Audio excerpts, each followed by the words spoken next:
If you've been fishing in the Chesapeake Bay for any period of time, you know that it's harder to catch the rockfish, the striped bass. They're just not as plentiful as they were at one time. There was a time when any self-respecting sports fisherman would throw back a bluefish. Now the governor goes fishing and is pleased that he catches the fish that most people would not eat before. There was a time, for example, when sturgeon were plentiful in the bay. Not anymore. And in fact, the records show that many species of fish are at such a low level now that they will probably never return.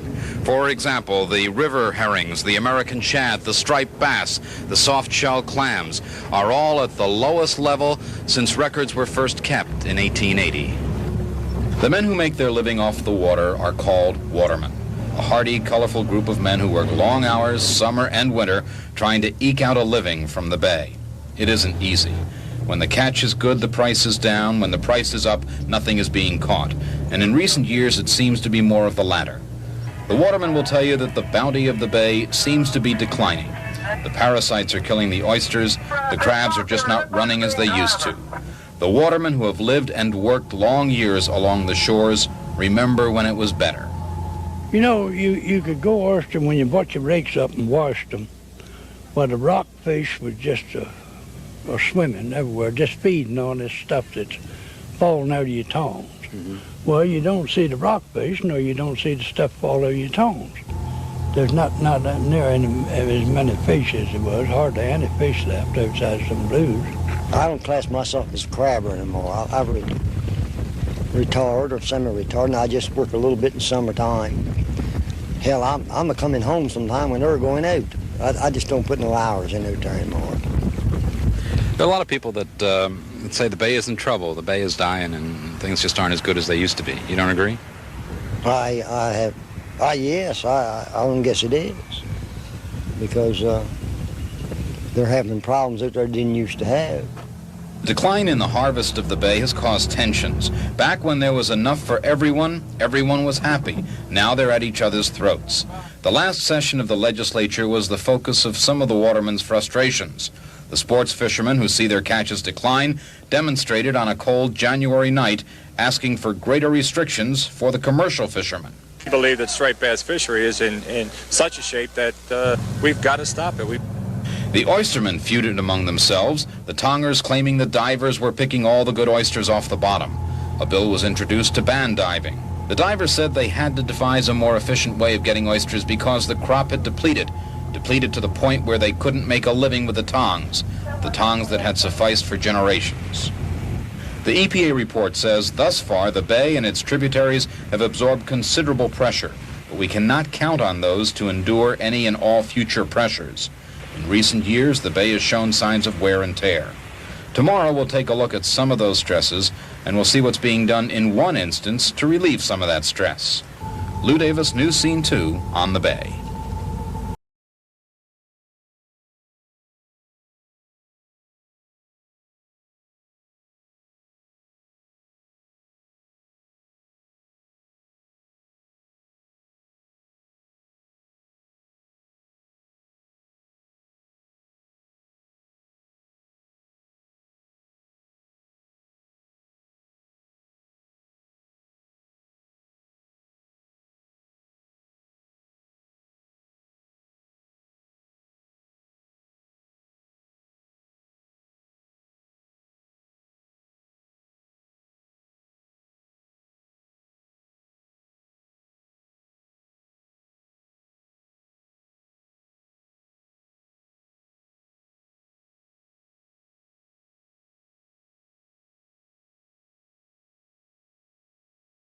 Dying per se, but it's changing significantly from the way we used to know the bay. And this raises concern because if we want the bay to be the wonderful, revered estuary that we've all loved so dearly, then we must take action to change this course. They're having problems that they didn't used to have. But what's doing it, I got no idea what's doing it. I don't think they do either. Now, here not long ago, something came along, I don't know what in the world to tell you, but it killed all the oyster crushers, or we call them toads, dowdies, you know what I mean? It killed all of them. For years, we have taken millions of pounds of seafood from the bay.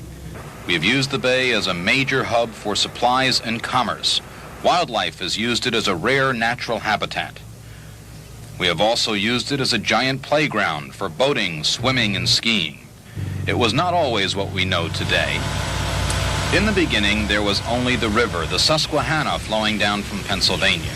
It was only 10,000 years ago, when the last of the Ice Age glaciers melted, that the river valley formed, flooded the bay. Immediately, the bay began changing.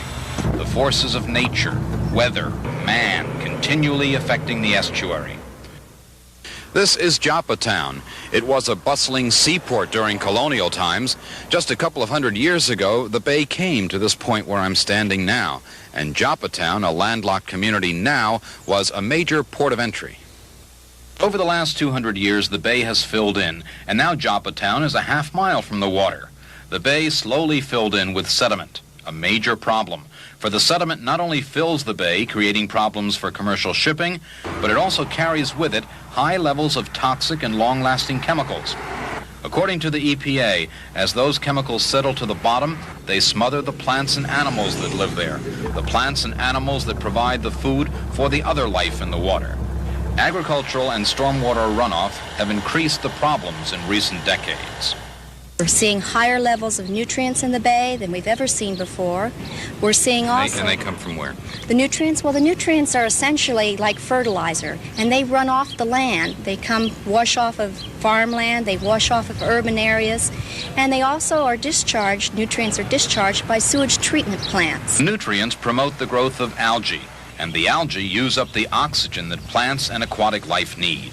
The submerged aquatic vegetation, or the bay grasses, which live on the bottom of the bay, have significantly declined in the last 10 to 15 years. In fact, it's the most dramatic decline in the entire history of the bay. But just how serious is it? Is the bay dying, or is it just sick? And if so, what has to be done to save it? There are about as many answers to that question as there are people living along the water.